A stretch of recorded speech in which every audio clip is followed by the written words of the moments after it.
भोजपुरिया समाज के प्रणाम आदाब। रउआ देख रहल बानी नारायणी न्यूज़ आ रउआ साथे हम बानी संदीप त्रिपाठी। सीएम कॉलेज साहेबगंज में पढ़ाई करे वाली बीएड, बीसीए आ यूजी सेमेस्टर सिस्टम के छात्रा लोगन खातिर बस चलावल जा रहल बा। स्थानीय तत्कालीन सांसद डॉक्टर रघुवंश प्रसाद सिंह के सांसद निधि से कॉलेज का बस मिलल। ई बस कॉलेज परिसर से देवरिया, खेमकरना आ केसरिया तक जाले आवले। एह बस के चलला से गांव गंवई के छात्रा लोगन का कॉलेज आके पढ़ाई लिखाई करे में आसानी हुई।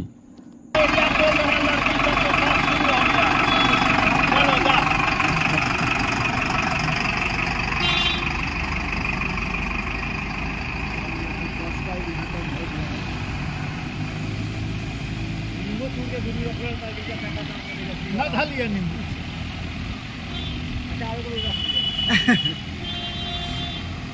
आज दिन भी बढ़िया, आज सोमारी है यार। देखिए संजोग ऐसा, आज सोमारी भी है, दिन भी बढ़िया है। महाविद्यालय में छात्राओं की संख्या को देख करके ऐसा लगा कि इनके लिए उत्तम व्यवस्था होना चाहिए, जिसके फलस्वरूप ये लोग महाविद्यालय में अपनी उपस्थिति को सुधार कर सकते हैं।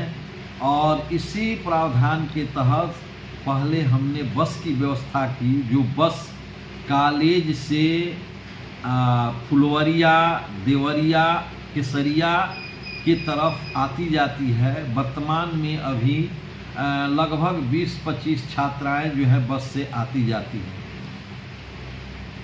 अभिभावकों से मेरा नम्र निवेदन है कि अपने बच्चियों को ऐसा सूचना दें और उन्हें प्रेरित करें, ताकि बस के सुविधा को वो प्राप्त कर महाविद्यालय में अपने उपस्थिति को सुधार करें, उपस्थिति को बढ़ाएं। ये हमारा निवेदन बच्चे और उनके अभिभावक दोनों से हमारा है। सर क्या परिचय? मैं प्राचार्य सीएम कॉलेज साहेबगंज बोल रहा हूं, और ये मेरी एक आवश्यकता है, हमारे महाविद्यालय के लिए आवश्यकता है। इस निवेदन पर ध्यान दिया जाएगा। रउआ सभे नारायणी न्यूज़ के लाइक करी, सब्सक्राइब करी।